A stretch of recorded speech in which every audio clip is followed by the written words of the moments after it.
Et yo tout le monde, c'est Daimao, j'espère que vous allez bien, moi ça va. Aujourd'hui on se retrouve pour une nouvelle vidéo sur le chapitre de Dragon Ball Super du mois qui est paru dans le V-Jump. Donc on a les leaks, on a la traduction et on va voir ça ensemble. Ici on va un petit peu changer le format, on va un petit peu feuilleter entre guillemets les pages du chapitre ici. C'est en translucide, c'est transparent, voilà, vous allez voir ça légèrement. Mais au moins, ça va un petit peu être plus agréable, je pense, niveau super visuel. Support, pardon, pas super. C'est super, Dragon Ball, c'est super. Voilà, non. Bref, vous avez compris. Donc, on va faire ça ensemble. Et on a beaucoup à dire comme dans ce chapitre, même si dans ce chapitre, il se passe des choses. La bagarre, comme on dit, voilà. Donc, c'est la bagarre, les gars. Et on était resté sur nos deux héros qui étaient carrément en PLS face à Moro. Et on se dit, comment est-ce qu'ils vont réagir? Comment ça va se passer avec Moro, les gars? Puisque Moro, il est juste incroyablement fort. Il a une puissance, on va dire, inouïe. Dans le sens, on n'a jamais vu un être qui avait l'air aussi balèze dans Dragon Ball, au tel point de voir Vegeta et Goku vraiment en grande difficulté. Donc là ici on se retrouve un petit peu avec Goku et Vegeta qui ont récupéré pendant quelques jours avec les Namek. Donc voilà, ils se cachent depuis des jours et on apprend que Moro, eh bien qu'est-ce qu'il fait? Il est en train de faire comme Freezer à l'époque. Il tue les Namek, va dans les villages pour avoir les boules. Il les torture, s'il donne pas, il te bute. Et il va prendre la boule s'il y a la boule, forcément. Donc Moro, il aime jouer avec les boules des gens. Vous avez compris. Voilà, il y a aussi une grande discussion avec le nouveau chef des Namek. Et voilà, je sais pas son nom, lui. C'est vrai que c'est une bonne question. Vous le voyez ici, Vegeta va lui parler. Donc d'abord, Vegeta lui demande, il parle avec lui, il dit on l'espère, voilà, vous pouvez envoyer un message aux survivants. Ce Goku, il réfléchit quand même, c'est ça qu'on aime bien, on revoit un Goku réfléchit, il dit au chef, dites à tous les Namek de fuir les villes, parce que Moro il va dans les villes et il bute tout le monde, et ça c'est un peu embêtant quand même, pour essayer qu'ils se sauvent. Et en fait, ils ne savent pas, mais Moro, on va le voir plus tard, il a une technique secrète, vous allez voir, il a une technique secrète. D'ailleurs, ceux qui veulent pas être spoil, arrêtez tout de suite la vidéo, parce que en même temps, si vous n'avez pas lu le chapitre, vous allez avoir du spoil. Mais bon, là, on découvre le chapitre en même temps. Le lien sera en description d'ailleurs du chapitre. Donc n'hésitez pas, les gars, n'hésitez pas. Si vous voulez aller le lire. Donc voilà, on retrouve un Goku réfléchi. Donc ça fait plaisir. Voilà, ici, on voit un peu le carnage de Moro. On voit son travail, son œuvre, si on peut dire ça. Franchement, il laisse aucune pitié au Namek. Toujours avec Cranberry, son petit acolyte. Voilà. Et après, subitement, Moro, il lui dit, tiens, va un peu dans cette maison-là. Et boum, il y va directement en boule de cristal. Et apparemment, de ce qu'on comprend, eh bien Moro aurait subitement eu un pouvoir ou un don pour détecter les boules de cristal directement. C'est quand même assez dingue, ça, franchement. Ça, c'est du jamais vu dans Dragon Ball. C'est du jamais vu, donc c'est bien de le souligner. Un petit retour sur Terre, qui fait pas de mal. On revoit Dende, bah oui, forcément, il ressent les choses qui se passent sur Namek. Il sent que ça se passe pas très bien sur Namek, le petit Dende. Il sent qu'il y a un problème. Popo qui dit qu'est-ce qui se passe? Dieu, bah oui, Dende c'est notre dieu, n'oublions-le jamais. Il y a même Piccolo qui est là, et ça fait plaisir. On voit un petit peu Piccolo dans les chapitres. Piccolo qui a l'air vénère, angoissé, et qui se doute bien qu'il se passe quelque chose. Il dit, ça fait 2 jours qu'on ne sent plus le ki de Goku et Vegeta. Ils sont certainement partis sur la planète Namek. Et moi quand je vois Piccolo comme ça, on se dirait bien que Piccolo, il aimerait bien intervenir, ça se voit, c'est sa planète, c'est... Piccolo c'est quelqu'un de fier quand même avec son peuple, il faut pas l'oublier. Pourquoi pas dans cet arc un power-up de Piccolo, ce serait beau. Piccolo versus Moro. Ah, ce serait bien, j'aimerais bien. Pas on peut que Piccolo soit super fort, mais on peut avec Piccolo peut-être une technique ou une capacité spéciale qui pourrait mettre Moro en difficulté, ça serait sympa, Bon, ici on continue de voir un Namek qui veut s'échapper avec une boule. Moro va pas le rattraper, enfin si Moro va le rattraper, il va pas chipoter, c'est ça que je voulais dire. Et voilà, ni une ni deux. Et on voit que Moro a déjà 6 Dragon Ball, les gars. Incroyable. Même Cranberry le dit, c'est incroyable. On a déjà récupéré les Dragon Ball aussi vite. Et bim, dès cette direction-là, Cranberry, on a la dernière boule. Donc Cranberry, il sait bien où sont les boules. Cranberry. Cranberry, c'est, je l'appelle Cranberry. Voilà, on va l'appeler comme ça, ce sera plus facile que de faire un accent anglais dégueulasse. Il suit Moro, c'est son petit chauffeur, son petit taxi boy. Et Moro, vraiment, il sait où sont toutes les boules. Voilà, on voit que les Namek ont refait des tenues pour Goku et Vegeta. Goku et Vegeta qui disent, ah, c'est bien, encore un petit peu d'énergie. Et j'aurais de quoi faire un déplacement instantané pour aller chercher des Zenzu et revenir. C'était le plan de nos 2 héros, apparemment. Mais là, le choc. On voit directement Moro se dirige dans leur direction. Ils se dirigent, ils ont senti. Ils volent tout droit vers nous. Et en fait, ils s'en rendent bien que ce n'est pas parce qu'il les a détectés, puisqu'ils ne dégagent aucune énergie. Donc ils ont compris que d'une manière ou d'une autre, comme le dit Vegeta, il a la capacité de détecter les Dragon Ball. Et ça, c'est complètement ouf. Les Namek sont choqués, c'est impossible pour eux. Donc ni une ni deux. Goku et Vegeta se rhabillent, ils se reprennent en main. Et là, ben voilà, ils vont se préparer même s'ils n'ont pas d'énergie. Et là, on a un petit dialogue assez intéressant avec Vegeta qui demande au chef actuel des Namek: que penses-tu de moi malgré le fait que j'ai tué tout le monde à l'époque de Freezer? Et il nous fait comprendre qu'on a de la haine et qu'on n'oublie pas.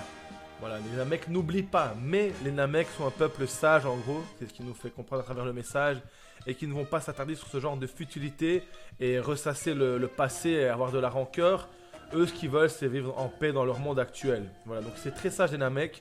Vegeta comprend ça, et là Vegeta, ben, voilà, il se prépare avec Goku.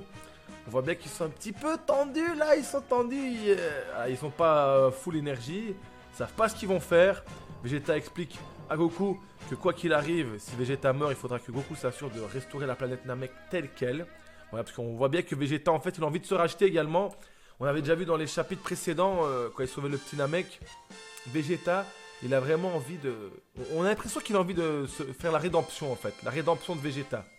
C'est vraiment ça, c'est comme ça que je vais l'appeler. Donc il veut vraiment, ça lui tient à cœur de sauver les Namek et de faire en sorte que cette planète soit en paix, malgré tout le mal que lui avait fait à l'époque et la souffrance des Namek. Et maintenant, voilà, le problème de Moro, qui est un problème de taille quand même, il faut dire ce qui est. Moro, il est étonné de les voir en vie. Il a dit que cette fois, il va les tuer, il va pas chipoter. Voilà, et là ils sentent bien qu'ils ont été détectés. Et ben, c'est le tout pour le tout. Ils veulent monter leur énergie. Et là, cette image, ah là là, elle me choque. Petit clin d'œil de Goku, enfin on dirait clin d'œil, Vegeta en sueur. Ils peuvent pas aller plus haut. Ils ont des batteries faibles, mais ils y vont quand même, comme des vrais guerriers. C'est ça qu'on veut voir, des Saiyans. Bon là, il y a Cranberry qui dit, ils arrivent. Bon, pour Moro, il n'y a pas de problème, tranquillou. Il est content, il veut les tuer, et puis boum. Qu'est-ce qui se passe?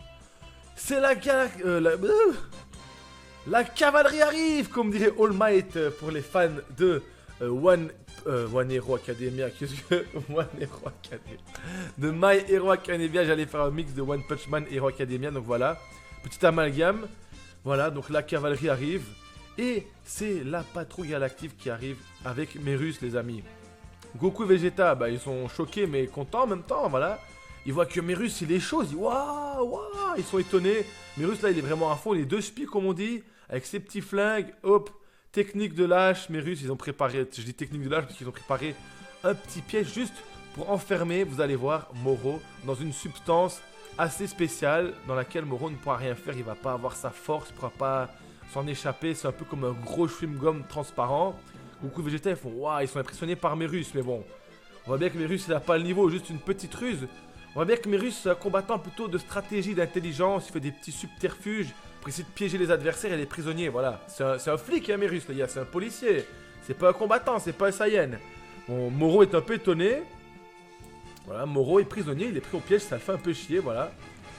Là, Goku et Vegeta sont étonnés. Et puis, la tactique, c'est quoi? Merus va dire Jaco, Jaco, amène la cavalerie, la suite. Et là, qu'est-ce qui arrive? Vous avez pas oublié, les gars, il se passait quoi dans cet arc? Boo! Ils vont faire venir Boo. Donc là, on a un petit moment marrant. Jaco doit éjecter Boo du vaisseau. Voilà, Boo, il arrive comme un gros tas. Il écrase Jaco, il dormait encore. Voilà. Et Boo va affronter Moro parce que c'était l'arme secrète de la patrouille galactique, c'était Boo. Et on va comprendre pourquoi depuis tout ce temps, il voulait vraiment que ce soit Boo qui se batte. On va comprendre ça, vous allez voir. Moro n'est pas content. Eh oui. Il n'est pas content, il voit Boo, ça lui rappelle le Kaioshin, mais le Kaioshin n'avait pas cette forme. Il a la même tenue. Il dit, mais c'est le grand Kaioshin, c'est pas possible.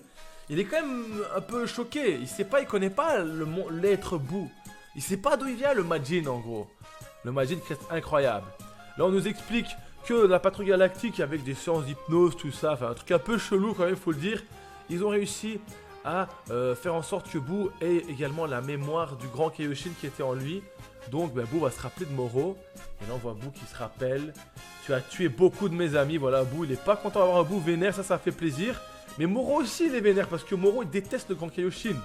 Moro qui s'énerve et il arrache le petit piège minable de Merus. Donc voilà, franchement c'est très très bien. Et là voilà, on va enfin voir les choses sérieuses. Goku Vegeta toujours étonné. C'est eux qui passent au second rang. Et ça fait pas de mal, c'est assez rafraîchissant. Enfin, Boo mis en avant depuis qu'il est devenu gentil, comme on peut le dire. Voilà, donc ça fait plaisir. Et là, il y a un gros problème. Et je n'ai pas oublié ce que tu as fait. Tu ne pourras plus t'en prendre à personne d'autre. Boo, il est badass comme ça. Plus personne! Ah, j'aime bien voir Boo vénère comme ça. Le gros Boo en plus. Alors Boo, il fonce. Moro, il veut faire encore ses petites attaques de merde là. Il faut dire ce qu'il y a, ces petites attaques. Oh, j'utilise la force de la planète. Rien à foutre, Boo. Il en a rien à faire. Il arrive, bim, bam, une droite. Alors là, moi-même, j'étais choqué. Si vous avez vu le chapitre avant et on voit ça, on se dit waouh! Putain, mais Boo, il est super puissant en fait. N'oubliez pas que c'était entraîné avant le tournoi du pouvoir, mais il s'est endormi. Il y avait Fit Boo. Et là, on voit Goku Vegeta, ils sont waouh, ça lui a rien fait les flammes et tout. En fait, c'est vous, Goku Vegeta, qui aviez peur des flammes. Voilà, Boo, il fonce. Il va enchaîner Moro. Enfin, il fonce là, puis Moro, bam, il transperce Boo. Il a l'air content. Et cette planche, je l'adore. Je l'adore, cette planche. Tu vois, Boo. Et puis il fait comme ça. Et ça lui fait rien. C'est là que Moro, il va dire, mais qu'est-ce que c'est? Enfin, il va se dire, c'est quoi ça? Comment ça se fait? C'est pas le grand Kaioshin, on dirait le grand Kaioshin, mais c'est pas lui. Il avait pas ces capacités-là. Boum, Boo se régénère. Boo continue d'attaquer. Boo met Moro en difficulté. Et là, tout le monde est choqué. Tout le monde est choqué. J'aurais jamais cru que Boo était aussi puissant. C'est pas possible. Le Boo vraiment badass. Là, Boo, il est vraiment confiant, souriant. Je kiffe ce Boo. Ouais, je répète beaucoup, mais je kiffe, voilà. Voilà, les attaques de Moro, ça va rien faire à Boo. Regardez-moi la puissance de Boo. Boum, il croit qu'il joue au foot. Tu jettes une attaque et bim, il te la dégage du pied. Boo, il enchaîne Moro. C'est ça, Boo, continue. Vegeta, toujours en mode super sérieux, il analyse tout. Regarde Kakarot. On voit que Boo ne baisse pas en énergie ni en endurance. Ça veut dire quoi? Ça veut dire que le pouvoir de Moro ne fonctionne pas sur Boo. Il ne peut pas prendre son ki comme il a fait pour Goku et Vegeta Blue. Et ça, c'est un truc très important. Comment as-tu obtenu de telles capacités? Moro, il est vraiment étonné. Il est étonné. Alors là, je sais pas comment ça va se finir. Là, c'est le moment des théories, les gars. Moi, encore une fois, j'attends impatiemment la suite. Le 20 mai. Prochain chapitre, le 20 mai, les gars. J'attends. J'attends. On n'a plus que ça à faire attendre. Mais selon vous, qu'est-ce qui va se passer? Comment ça pourrait se produire là? Est-ce que Moro, il a une carte en plus dans sa poche? Des attaques, des capacités qu'on ignore? Une spéciale, une ultime? Pour anéantir Boo et voilà, mettre fin à tout ça? Je ne sais pas. Est-ce que Boo va rester sérieux jusqu'au bout? Est-ce que Boo va le battre? Ça va s'arrêter là? Je ne pense pas. Si vous connaissez Dragon Ball depuis la nuit des temps, on sait que Dragon Ball, ça fonctionne de rebondissement en rebondissement, on s'y attend jamais. Alors oui, quand on a découvert Dragon Ball bien après sa création et qu'on connaît la fin de l'histoire, on dit ouais, Dragon Ball c'est un scénario de merde, on sait tout, c'est prévisible. Non. Regardez Dragon Ball en étant gamin, épisode par épisode, sans spoil, sans internet, sans rien. À chaque fois, t'as un rebondissement, à chaque fois. Imaginons la saga Cell. T'as quoi? Tu as Vegeta, il est en train de niquer Cell. Tu dis, bah voilà, c'est bon, c'est fini. Mais non. Il laisse s'absorber, et voilà, Vegeta, il se fait niquer, puis on a le Cell parfait. C'est à chaque fois des trucs comme ça, Dragon Ball. Alors là, je sais pas ce qui va se passer. Il va peut-être avoir un troisième protagoniste qui va arriver. Une intervention de quelqu'un.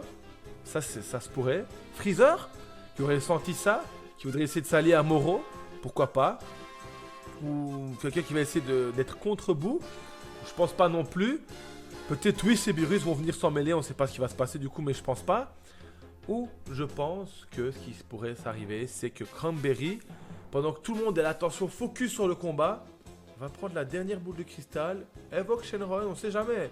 Et là, il aurait vraiment un rôle important, les petits Cranberry, parce que je trouve que c'est quand même étrange que Moro le garde comme ça. Surtout qu'il voulait s'échapper, mais Moro, il croit vraiment qu'il voulait pas s'échapper. Et qu'il évoque Shenron, un petit vœu qui sauverait les miches de Moro. Voilà, je sais pas, il y a beaucoup de choses. J'avoue que pour une fois, niveau idée, c'est pas évident de trouver des théories ou de savoir ce qui pourrait se passer. Après, peut-être que Boo va péter les plombs aussi. Ça peut arriver. Il va peut-être faire ressortir le Kaioshin, j'en sais rien.